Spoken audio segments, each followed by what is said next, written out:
और इस वक्त की एक बड़ी खबर है, क्योंकि नूह की तस्वीर हम सब ने देखी किस तरीके से आज शुक्रवार का दिन, जुमे की नमाज और नूह की तस्वीरें, शांति व्यवस्था बरकरार रखने की पूरी कोशिश। लेकिन इसी बीच में बड़ी खबर यह है कि नूह के ताबू में रोहिंग्याओं पर एक्शन किया गया है।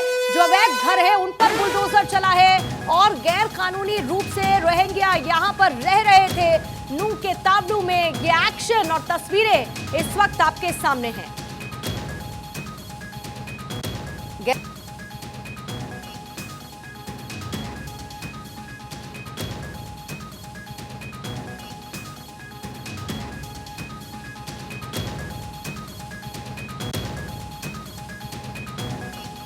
नूह में जिस तरीके से हिंसा की तस्वीरें देखने को मिली और उसके बाद लॉ एंड ऑर्डर सिचुएशन बरकरार रखने के लिए एडिशनल फोर्सेस को भी लाया गया। आज शुक्रवार का दिन है, एहतियात बरती जा रही है ताकि नूह में शांति व्यवस्था बनी रहे। लेकिन उसी बीच ये एक्सक्लूसिव तस्वीरें ताबू से सामने आई हैं। ये एक्सक्लूसिव तस्वीरें जहां पर रोहिंग्या रह रहे थे उन जगहों पर बुलडोजर चलाया गया है। लेकिन बड़ी खबर यह है कि ये रोहिंग्या गैर कानूनी तरीके से यहाँ पर रह रहे थे, इनके बारे में कोई जानकारी नहीं थी और प्रशासन ने इन अवैध घरों पर बुलडोजर चला दिया है, इन घरों को तोड़ दिया है। आइए आपको इसी के साथ ये तस्वीरें दिखाते हैं, क्योंकि ये ताबू की तस्वीरें हैं और यहाँ पर बुलडोजर एक्शन देखने को मिला है। ये तमाम वो घर हैं, अवैध घर ये बताए जा रहे हैं, जहां पर रोहिंग्या बसे हुए थे एक लंबे समय से। और क्योंकि नूह में उसके बाद हिंसा हुई, जाहिर बात है कि इस बीच में इन्वेस्टिगेशन हुई है और इस इन्वेस्टिगेशन में इस जगह पर यह पता चला कि रोहिंग्या यहां पर बिना किसी जानकारी के वैध तरीके से रह रहे हों और ये अवैध तरीके से यहां पर रह रहे थे। इसीलिए बुलडोजर की कार्रवाई प्रशासन की तरफ से इनके घर पर की गई।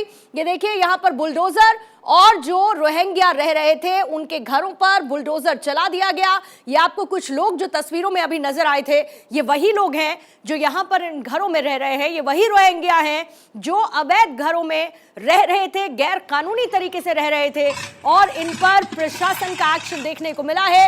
बुलडोजर इनके घर पर चला दिया गया है। इनके घर को देखिए पूरी तरीके से तोड़ दिया गया, तहस नहस कर दिया गया, क्योंकि बिना प्रशासन की जानकारी के किसी भी वैध तरीके से यहां पर नहीं रह रहे थे और इसीलिए यह एक्शन लिया गया है। नूह हिंसा के बाद जुमे की नमाज को लेकर अपील की गई है। इस वक्त की बड़ी खबर यह है और लोगों से शांति व्यवस्था बनाए रखने की अपील की गई। लोगों से जुमे की नमाज घर में पढ़ने की अपील की गई है। नूह में कर्फ्यू में 3 घंटे की ढील हालांकि जरूर दी जाएगी। दोपहर 12 बजे से 3 बजे तक कर्फ्यू में ढील मिलेगी और जुमे को लेकर सुरक्षा व्यवस्था चाक चौबंद कर दी गई है। तो देखिए 2 तरीके, क्योंकि आज शुक्रवार है, जुमे की नमाज है। नूह में इस वक्त जो हिंसा हुई उसके बाद का माहौल तनावपूर्ण है और लोगों से कहा गया है कि वो शांति व्यवस्था बनाए रखें। अपील ये भी की गई है कि वो घर पर जुमे की नमाज अता कर सकते हैं। इस बीच में कर्फ्यू क्योंकि लगा हुआ है, जगह जगह धारा 144 लगी हुई है। कर्फ्यू में 3 घंटे की ढील प्रशासन की तरफ से दी जाएगी। दोपहर 12 बजे से 3 बजे तक ये कर्फ्यू में ढील दी जाएगी। लेकिन इसी बीच अपील यह की गई है कि जुमे की नमाज लोग घर पर ही पढ़ें। एडिशनल फोर्सेस की तैनाती कर दी गई है पूरे नूह में इस वक्त, ताकि चाक चौबंद व्यवस्था रहे, प्रबंध रहे कानून व्यवस्था के लिहाज से।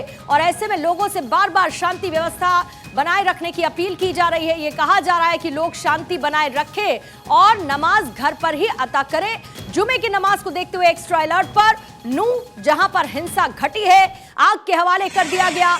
जो यात्रा निकल रही थी उस पर पथराव हुआ और फिर आगजनी की घटना हुई और जिस तरीके से दंगा बढ़ता हुआ नजर आया, जिस तरीके से अव्यवस्था फैलती हुई नजर आई। आइए दोनों तस्वीरें इस वक्त आपके सामने आपको दिखा देते हैं। एक तरफ जहां पर नूह में एडिशनल फोर्सेस डिप्लॉय कर दी गई हैं, फ्लैग मार्च किया जा रहा है, कानून व्यवस्था बनी रहे क्योंकि माहौल इस वक्त तनावपूर्ण है। तो दूसरी तरफ प्रशासन का बुलडोजर चला है, प्रशासन का एक्शन देखने को मिला है। रोहिंग्याओं के अवैध घरों पर जो यहां रह रहे थे, अवैध तरीके से, गैर कानूनी तरीके से रह रहे थे, देखिए उनके आशियानों को तोड़ दिया गया, उनके घर पर बुलडोजर चला दिया गया, क्योंकि ये रोहिंग्या यहां पर अवैध तरीके से रह रहे थे, गैर कानूनी तरीके से रह रहे थे और इसी बीच में प्रशासन का ये एक्शन देखने को मिला है। बुलडोजर से इनके घरों को तोड़ दिया गया है। 3 घंटे की हालांकि ढील इस बीच में दी जाएगी। 12 बजे से 3 बजे तक कर्फ्यू में ढील मिलेगी। और देखिए, नूह हिंसा में अभी जानकारी ये मिल रही है कि जो मरने वालों का आंकड़ा है वो अब तक 7 हो चुका है। नूह हिंसा में अब तक 7 लोगों की मौत की खबर है और अब तक 93 एफआईआर नूह मामले में दर्ज की जा चुकी है। कई गिरफ्तारियां हुई हैं, कुछ लोगों को हिरासत में लिया गया है। अगर सिर्फ नूह की बात करें तो पुलिस ने 42 एफआईआर दर्ज की हैं और लगातार नूह पुलिस का एक्शन जारी है। नूह हिंसा में अब तक 176 लोगों की गिरफ्तारी की जा चुकी है।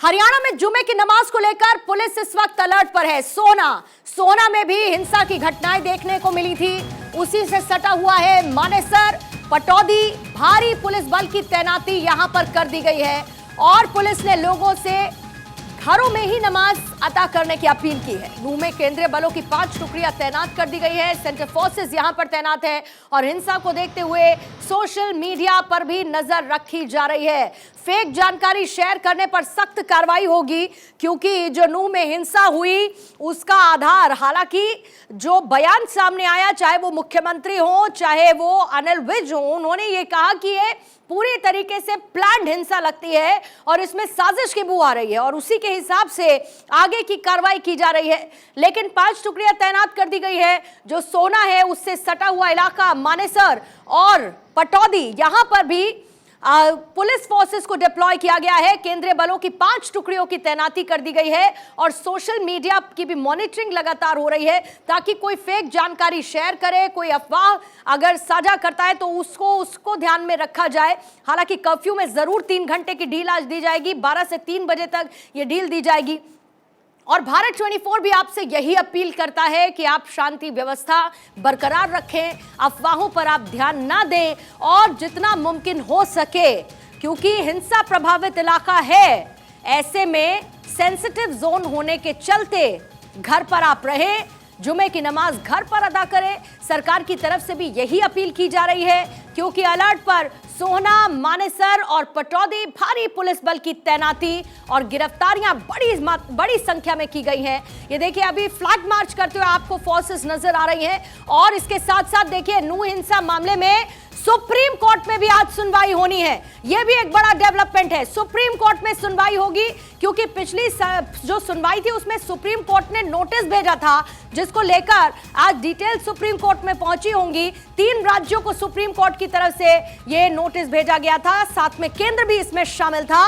और उस पर आज सुप्रीम कोर्ट सुनवाई करने वाला है। हरियाणा, दिल्ली, यूपी सरकार को सुप्रीम कोर्ट की तरफ से यह नोटिस भेजा गया था, जिस पर आज सुनवाई करेगी सुप्रीम कोर्ट। हिंसा प्रभावित जो इलाके हैं वहां पर सुरक्षा के निर्देश कोर्ट की तरफ से दिए गए थे और इसको रिव्यू सुप्रीम कोर्ट करने वाला है। तो दूसरी तरफ नूह हिंसा में मरने वालों की संख्या भी बढ़ चुकी है। अब तक नूह हिंसा से 7 लोगों की जान चली गई है। कई लोग इस हिंसा से प्रभावित हुए हैं। कई लोगों के आशियाने, रोजी रोटी का साधन उजड़ चुका है और इस मामले में 93 एफआईआर दर्ज हो चुकी हैं। 2 तस्वीरें इस वक्त देखिए आपके सामने हैं और ये तस्वीरें जिसका रिजल्ट ये है कि हिंसा फैली। 176 आरोपियों को फिलहाल अभी तक गिरफ्तार किया जा चुका है और 93 एफआईआर हिंसा मामले में कुल अब तक दर्ज की जा चुकी है। कार्रवाई आगे बढ़ रही है तेजी के साथ और एक्शन, स्ट्रिक्ट एक्शन में इस वक्त प्रशासन नजर आ रहा है। इसके साथ जो नुकसान हुआ है यह भी साफ कर दिया गया था कि जो दंगाई हैं उसकी वजह से जो नुकसान हुआ है वो उन्हीं से वसूली जाएगी रकम। सार्वजनिक संपत्ति को नुकसान पहुंचाने वालों से वसूली का कानून है और उसी को लागू किया जाएगा, क्योंकि मार्च 2021 में सरकार ने इसे पास किया था, क्षति वसूली विधेयक 2021, और नियम तय कर दिए गए थे प्रदेश सरकार की तरफ से। और क्योंकि वहां पर दंगा हुआ, उपद्रवियों ने जिस तरीके से तांडव मचाया, जो भी नुकसान हुआ है सरकारी संपत्ति को या अदरवाइज उसकी भरपाई अब इन्हीं दंगाइयों से की जाएगी। और ये बड़ा फैसला हरियाणा सरकार की तरफ से किया गया था ताकि जो दंगाई हैं उनसे वसूली की जा सके और ट्रिब्यूनल को भी जो भेजा जाता है डिटेल्स, इसका पूरा परफॉर्मा होता है, किस तरीके से वसूली होगी। बहरहाल ये डिटेल्स हैं उस कानून को लेकर, लेकिन जो तस्वीर आप देख रहे हैं वो नूह हिंसा की तस्वीरें हैं। 31 तारीख को जो हिंसा घटी थी, आज नजर सुप्रीम कोर्ट पर भी है, क्योंकि सुप्रीम कोर्ट ने 3 राज्यों को नोटिस भेजा था और उन 3 राज्यों की तरफ से केंद्र समेत जवाब आया होगा, जिस पर सुप्रीम कोर्ट आज सुनवाई करेगा। लेकिन इसी बीच में जुमे की नमाज को देखते हुए गाइडलाइंस जारी कर दी गई हैं, दिशा निर्देश प्रशासन की तरफ से दिए गए हैं और कर्फ्यू के बीच में 3 घंटे की ढील, यानी कि 12 से 3 बजे तक की ढील कर्फ्यू में दी जाएगी।